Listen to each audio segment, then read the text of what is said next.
Hello അസ്സലാമു അലൈക്കും. പുതിയൊരു വീഡിയോയിലേക്ക് ഏവർക്കും സ്വാഗതം.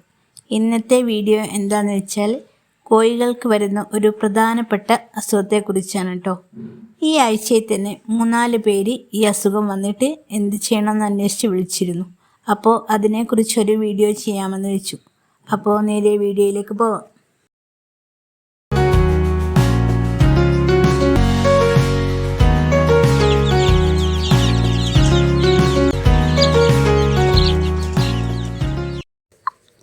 സാധാരണ കോഴികളിൽ കണ്ടുവരുന്ന ഒരു വൈറൽ രോഗമാണ് ഫോൾപോക്സ്, അതായത് കോഴിവസൂരി, കുരിപ്പ് എന്നൊക്കെ പറയും. മുഖത്തും ശരീരഭാഗത്തുമൊക്കെ കുരു രൂപത്തിൽ കാണപ്പെടുന്ന ഒരു കോമൺ ആയിട്ടുള്ളൊരു അസുഖമാണിത്. ഇതൊരു വൈറസ് രോഗമാണെന്ന് പറഞ്ഞല്ലോ. പോക്സ് എന്ന് പറഞ്ഞ വൈറസാണ് ഈ രോഗം കൊണ്ടുവരുന്നത് കേട്ടോ. പിന്നെ ഇത് 2 തരത്തിലാണ് പ്രധാനമായിട്ടും ഈ രോഗം കണ്ടുവരുന്നത്. ഒന്ന് ക്യൂട്ടാനിയസ് ഫോമിലും 2 ഡിഫ്തെരിറ്റിക് ഫോമിലും. ഈ ക്യൂട്ടാനിയസ് ഫോം എന്ന് പറയുമ്പോൾ ഇതിന് തൂവലുകൾ ഇല്ലാത്ത ഭാഗത്ത് മുഖത്തോ കണ്ണിൻ്റെ സൈഡിലോ കാൽപാദത്തിലോ ഒക്കെ കുരു രൂപത്തിലായിട്ട് കാണുന്നതാണ്.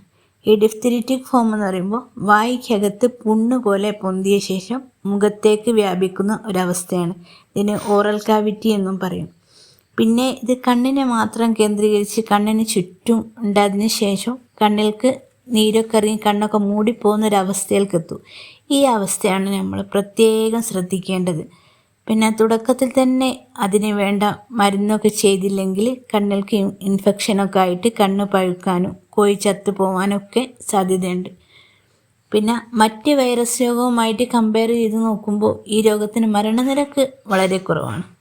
പക്ഷേ ഇത് നമ്മുടെ ഫാമിലി ഒന്നിന് വന്നാൽ തന്നെ എല്ലാത്തിനും പകരാനുള്ള ചാൻസുണ്ട്.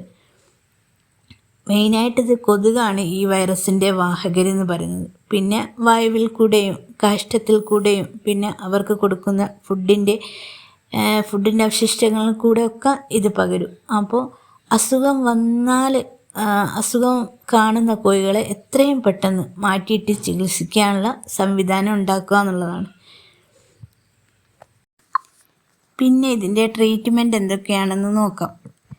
ഇത് തുടക്കത്തിലാണെങ്കിൽ വളരെ സിമ്പിളായിട്ട് നമ്മുടെ വീട്ടിലുള്ള ഇൻഗ്രീഡിയൻസ് ഒക്കെ വെച്ചിട്ട് മാറ്റിയെടുക്കാവുന്നതേ ഉള്ളൂ. അതിലൊന്നാമത്തെ ട്രീറ്റ്മെൻറ്റ് എന്താണെന്ന് വെച്ചാൽ ചെറിയുള്ളി കൊണ്ടുള്ള ഒരു പ്രയോഗമാണ് കേട്ടോ. അപ്പോൾ ചെറിയുള്ളി കുത്തി പിഴിഞ്ഞ് അതിൻ്റെ നീര് ആ കുരുക്കളുള്ള ഭാഗത്തൊക്കെ തേച്ച് പിടിപ്പിക്കുക. അങ്ങനെ ഒരു 3 ദിവസം 3 തവണയായിട്ട് ചെയ്ത് നോക്കിയാൽ തന്നെ ഇത് പൂർണ്ണമായിട്ടും മാറാനുള്ള ചാൻസ് ഉണ്ട്, തുടക്കത്തിലാണെങ്കിൽ കേട്ടോ.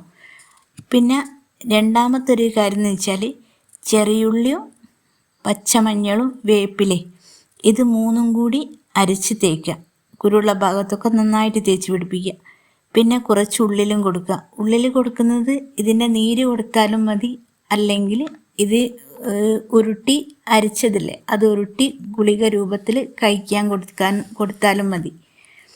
പിന്നെ വേറൊരു ഇതെന്ന് വെച്ചാൽ മെഡിക്കൽ ഷോപ്പിൽ നിന്നും ബോറിക് ആസിഡ് പൗഡറും വാങ്ങിയിട്ട് വേപ്പെണ്ണയിൽ കുഴച്ച് മിക്സാക്കി പുരട്ടുക.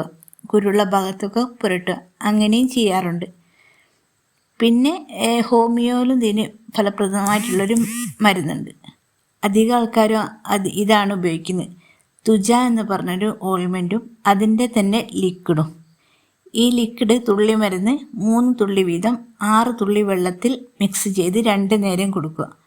എന്നിട്ട് ഓയിൽമെൻറ്റ് കുരുള്ള ഭാഗത്ത് പുരട്ടുകയും ചെയ്യുക. ഇതിൽ ആദ്യം പറഞ്ഞ ടിപ്സില്ലേ ആ ടിപ്സ് ചെയ്യുമ്പോൾ തന്നെ രോഗം മാറിക്കിട്ടാനുള്ള ചാൻസ് ഉണ്ട്. അതുപോലെ മാറിയില്ലെങ്കിൽ മറ്റു മരുന്നുകളിലേക്കൊക്കെ പോയാൽ മതി.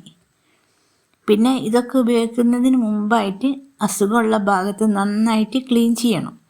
ലൈറ്റ് ചൂടുവെള്ളത്തിൽ കല്ലുപ്പിട്ട് ഒരു കോട്ടൺ ഉപയോഗിച്ച് നന്നായിട്ട് ക്ലീൻ ചെയ്തെടുക്കണം. പിന്നെ ഇതിനെതിരായിട്ടുള്ള വാക്സിനൊക്കെ ഉണ്ട് കേട്ടോ. അത് വലിയ ഫാമായിട്ടൊക്കെ നടത്തുന്നവർ ചെയ്താൽ മതിയാകും. അത് ഇഞ്ചക്ഷൻ മെത്തേഡാണ്. നമ്മൾ R2B ഒക്കെ കൊടുത്തപ്പോഴുള്ള ഒരു ഇഞ്ചക്ഷൻ മെത്തേഡാണ്. ചിറകിനടിയിലായിട്ട് ത്വക്കിലായിട്ട് കൊടുക്കുന്നതാണ് അത്. അതും ലൈവായിട്ട് 500 അല്ലെങ്കിൽ 1000 കോഴികൾക്ക് കൊടുക്കുന്നൊരു ബോട്ടിലാണ് ഇപ്പോൾ മാർക്കറ്റിൽ നിന്ന് നമുക്ക് കിട്ടുക. പിന്നെ അതും 0.2 ml എന്നുള്ള കണക്കിലാണ് അത് കൊടുക്കേണ്ടതും. പക്ഷേ ചെറിയ രൂപത്തിൽ 5, 10, 20 കോഴികൾ വരെ നമ്മൾ വീട്ടുമുറ്റത്ത് അടുക്കള മുറ്റത്ത് വളർത്തുന്നവരാണെങ്കിൽ ഇതിൻ്റെ ഒന്നും അതിൻ്റെ ആവശ്യമില്ല, ഈ മരുന്നൊക്കെ കൊടുത്താൽ മതിയാവും. പിന്നെ മരുന്ന് കൊടുത്തതിന് ശേഷമൊക്കെ നമ്മൾ ശ്രദ്ധിക്കേണ്ടതെന്ന് വെച്ചാൽ ആ കൂട് അണുവിമുക്തമാക്കുക എന്നുള്ളതാണ്. അപ്പോൾ അതിൻ്റെ കൂടിൻ്റെ അടിയിൽ ലിറ്ററായിട്ട് നമ്മൾ എന്താണോ ഉപയോഗിച്ച് മരപ്പൊടിയോ അല്ലെങ്കിൽ ചിപ്പിൽപ്പൊടി അങ്ങനത്തെ എന്തെങ്കിലുമൊക്കെ ആണോ എന്താണെങ്കിലും അത് ഫുള്ളായിട്ട് മാറ്റി കത്തിച്ചതിന് ശേഷം കുമ്മായപ്പൊടിയോ എന്തെങ്കിലും അണുനാശിനിയൊക്കെ ഉപയോഗിച്ചിട്ട് അത് അണുവിമുക്തമാക്കുക. പിന്നെ അതിൻ്റെ കുടിവെള്ളത്തിൻ്റെ പാത്രങ്ങളും ഫുഡ് കൊടുത്ത പാത്രങ്ങളൊക്കെ കഴുകി വൃത്തിയാക്കി എടുക്കുക. പിന്നെ നമ്മൾ ആദ്യം തന്നെ പറഞ്ഞല്ലോ, ഈ അസുഖം റിപ്പോർട്ട് ചെയ്താൽ തന്നെ ആദ്യമായിട്ട് ഇവരെ അസുഖമുള്ള കോഴികളെ മാറ്റി ഐസൊലേഷൻ ചെയ്യുക എന്നുള്ളതാണ്. മറ്റുള്ളവർക്കും പകരാണ്ട് ശ്രദ്ധിക്കുക. ഈ ഒരു ടൈമിൽ അധിക സ്ഥലത്തും ഈ അസുഖം റിപ്പോർട്ട് ചെയ്തിട്ടുണ്ട്.